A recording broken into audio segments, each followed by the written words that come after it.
Fala pessoal, seguindo aí no módulo de abdômen, hoje a gente vai bater um papo sobre pâncreas. Eu peguei essa tomografia aqui para a gente só revisar um pouquinho da anatomia do pâncreas, né? Então essa aqui é uma tomografia de abdômen com contraste, observa aqui que os vasos estão contrastados, né? O córtex renal bem contrastado, então tem contraste endovenoso aqui. E também no interior das alças intestinais, a gente observa aqui o material contrastado, né? No interior das alças intestinais. Nessa região aqui a gente observa os vasos mesentéricos superiores. Posteriormente, aqui a veia mesentérica superior, a gente tem essa pontinha, né? Essa pontinha aqui é o processo unciforme do pâncreas, né? E essa região aqui é a cabeça do pâncreas. Quando a gente sobe um pouco o corte tomográfico, a gente observa aqui o corpo do pâncreas, né, e a cauda do pâncreas. Aí você me pergunta, como é que eu faço para diferenciar aonde é o corpo do pâncreas e a cauda do pâncreas? A gente traça uma linha imaginária aqui junto ao corpo vertebral e essa linha imaginária passando pelo corpo vertebral nesse ponto. Daqui para cá é a cauda do pâncreas e para cá a gente tem o corpo do pâncreas, certo? Então aqui novamente aqui a cauda do pâncreas, ela se estende aqui até bem próximo ao baço, né? Então aqui a gente observa esse tubinho contrastando a veia esplênica nessa porção.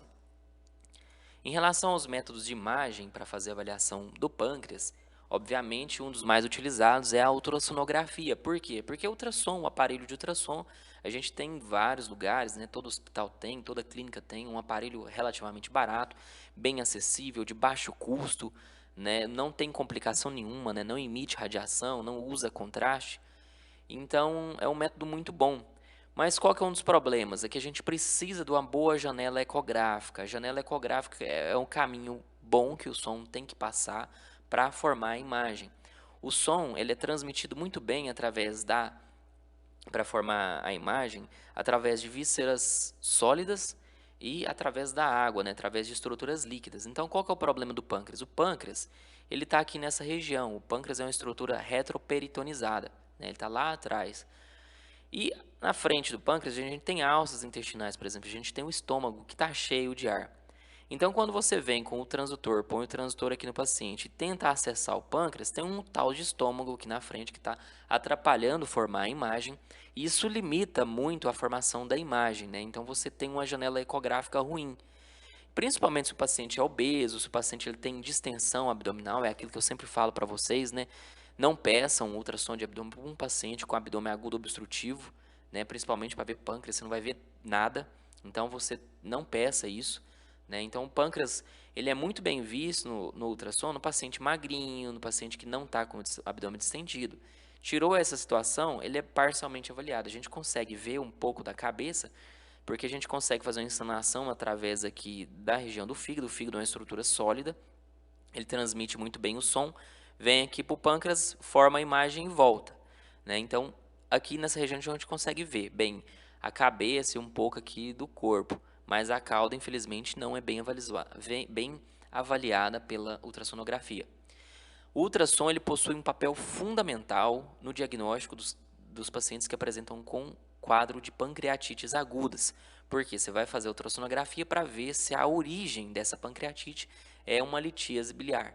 Então, nessas situações, a gente faz ultrassom para tentar ver a causa da pancreatite do paciente. Ela é muito superior à tomografia para ver cálculo na vesícula biliar.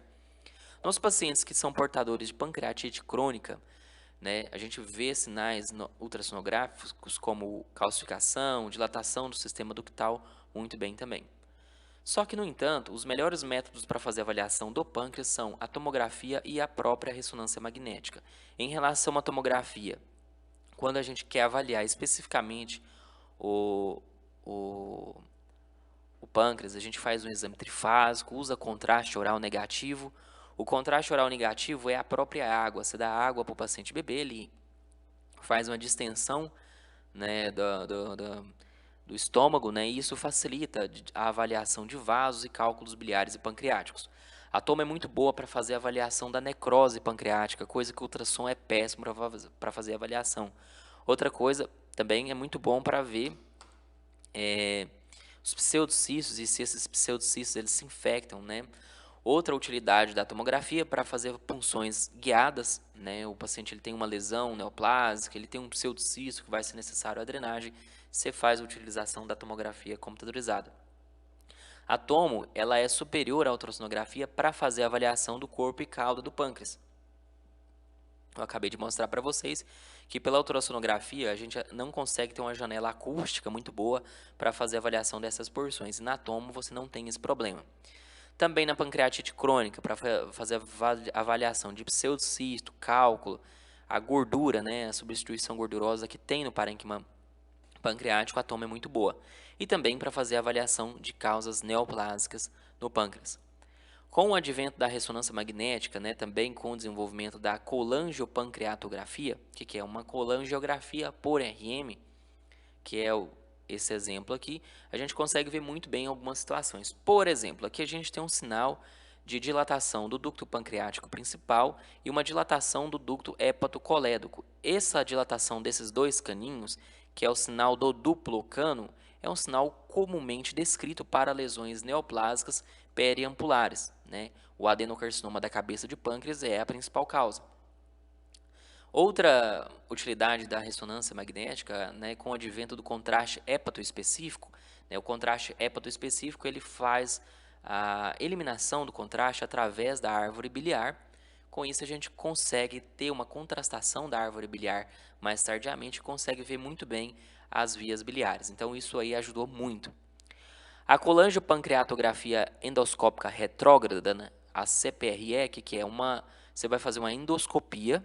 Nessa endoscopia você cateteriza lá a papila de Vater e ali você injeta o contraste iodado e esse contraste iodado vai corar, vai desenhar, vai mostrar a árvore biliar, né, e também o ducto pancreático. Quando você observa uma dilatação tanto do hepatocolédoco quanto do ducto pancreático, isso aí é o sinal duplo obstrutivo, né? É um duplo sinal obstrutivo. E também é muito bom para fazer a avaliação da pancreatite crônica, em que a gente observa um afilamento longo do colédoco terminal. O que é isso? Nas causas neoplásicas, geralmente, a neoplasia da cabeça de pâncreas, ela promove uma obstrução abrupta do colédoco. E a pancreatite crônica, ela comprime o colédoco, mas não promove uma obstrução abrupta, né? Afila ele, né? Ou ele fica por uma distância maior, afilada, mas ele não tem uma obstrução, né? Na pancreatite, então, a gente observa esse afilamento longo do colédoco, não tem uma oclusão total, o que é observado na neoplásica. E na pancreatite crônica, a gente observa o ducto pancreático dilatado e tortuoso em toda a sua extensão. Vamos falar um pouquinho sobre algumas complicações, algumas anomalias congênitas. Uma que pode aparecer é a agenesia pancreática, ela pode ser completa ou incompleta.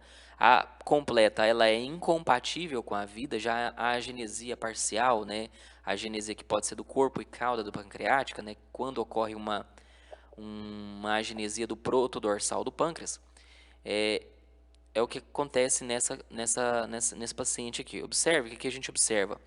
O processo unciforme do pâncreas, a cabeça do pâncreas, certo? E na topografia que a gente tinha que ver o corpo e a cauda do pâncreas, não tem pâncreas. Então esse paciente ele tem uma agenesia parcial do pâncreas, né? Isso geralmente está descrito como parte da síndrome da poliesplenia. Outra anomalia congênita que pode aparecer também é o pâncreas anular, que ocorre uma rotação incompleta do pâncreas ventral, né? Então ocorre a formação do anel que circunda o duodeno. Isso pode levar a um quadro obstrutivo neonatal ou o paciente ele pode ser assintomático ou oligosintomático. Então aqui o desenho, né, do duodeno aí sendo envolvido aqui pelo pâncreas, né, no pâncreas anular. Então aqui nessa tomografia computadorizada, né, num corte axial, a gente observa essa bolinha aqui. Tá vendo essa bolinha? Essa bolinha ela é circundada por tecido pancreático, né, tem pâncreas envolvendo toda a circunferência da bolinha. A bolinha é o duodeno e em volta o pâncreas envolvendo. Aqui a gente tem um pâncreas anelar, né, um pâncreas que está realmente aí circundando.